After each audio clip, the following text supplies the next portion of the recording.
We provide you the platform to turn your dreams into reality. Give wings to your aspirations with KR Mangalam University. मैं police में service करता था 2008 को retire हुआ 2008 में। रविश मेरा बेटा है जी, दूसरे नंबर का। वो करीब 15 साल से ईरान में मीडिया में है।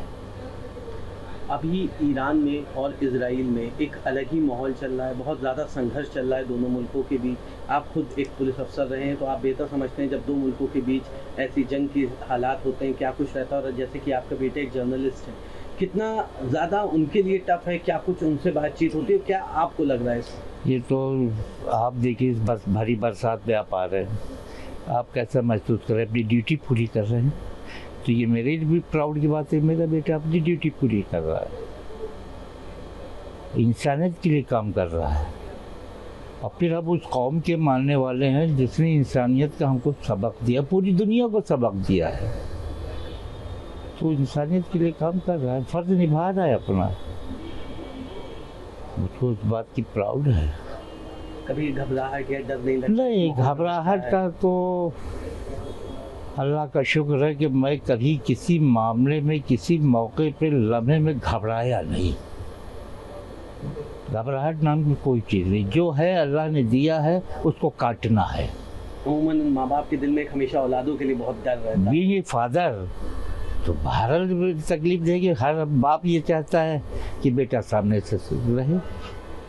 तो ये तो बाप की हैसियत से तो मेरी यही ख्वाहिश है, लेकिन फ़र्ज निभा रहा है, उससे बड़ी अच्छी बात है। क्योंकि जंग का माहौल है, हर वक्त वहाँ पे बमबारी या इस तरह की चीज़ें हो रही हैं, किसी भी वक्त कोई भी वहाँ पे चीज़ें चल रही हैं। उन्होंने उस वक्त अभी एक बड़ा हादसा हुआ जब बिल्डिंग में बॉम्ब हुआ, उस टाइम पे वो भी वहीं पे मौजूद थे, उन्हीं के ऑफिस में ही वो बॉम्बिंग हुई। तो क्या उसके बाद बातचीत हुई, आपको क्या कुछ उसके बाद वो बेटा से हमारी उस दिन चूँकि वाइफ की डेथ हो चुकी थी, वाइफ की उसमें लगे हुए थे हम लोग। बस ये हो गया कि अब बम्बार्डमेंट हो गया है, फ्लाइट्स बंद हो गई हैं, कोई आ नहीं पाएगा, तो हम इसी भी रह गए, अपने डिस्पोजल बॉडी को कर दे।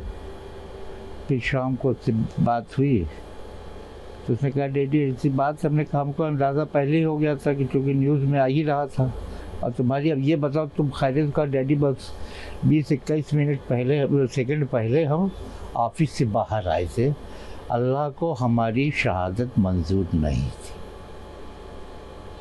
ये कह के रोने लगा, माँ का दुख देख।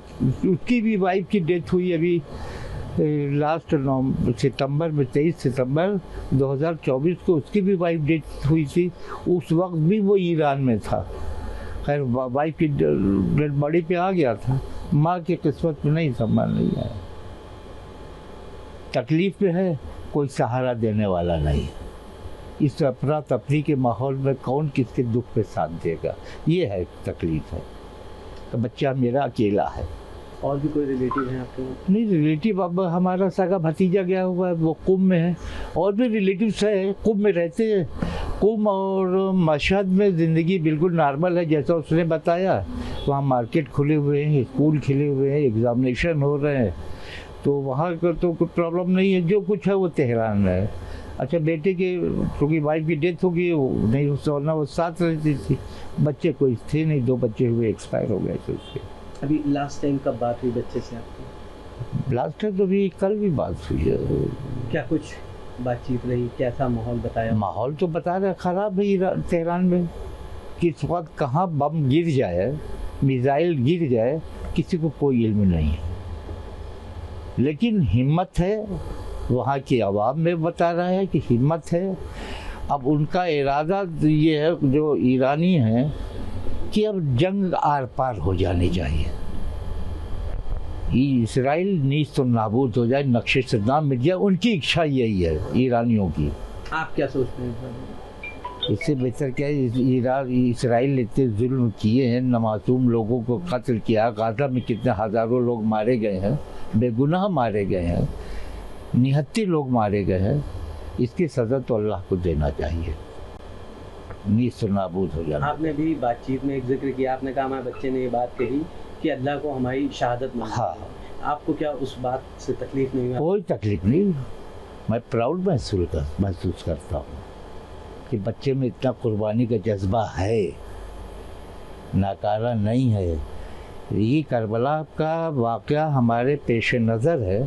72 आदमी लाख 1.25 लाख की फ़ौज में घिरे हुए थे, लेकिन उनके कदम पीछे नहीं हटे। तो हम उस कौम के मानने वाले हैं, उस कौम के पैदा हैं।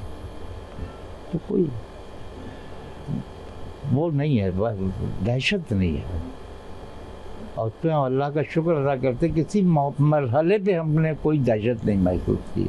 तमाम ऐसे लोग हैं लखनऊ से, हिंदुस्तान से, जो ज़ियारत के मकसद से हमारी परिवार के गए हैं, परिवार के भी हैं, हमारे सगा भतीजे हुए हैं। वो चाहते हैं कि फैमिली के लोग वापस आ जाए। नहीं, फैमिली यहाँ जो है, जो यहाँ फैमिली मेंबर्स है, जो यहाँ फैमिली मेंबर्स है, वो घबराए हुए हैं। लेकिन बाहर अभी भतीजे से बात हुई थी हमारी, जो गया हुआ है, उसने कहा बड़े भाई यहाँ कोई घबराहट किसी की नहीं। लोग कह रहे हैं कि इतने दिन और रुक कर हमको इबादत का मौका मिल रहा है, वरना फ्लाइट थी चले आते। अब जितने दिन रुके उतने दिन तो इबादत अल्लाह की करेंगे। वो कोई घबराहट नहीं वहाँ पर, ना कोई भूखा मर रहा है, ना प्यासा मर रहा है।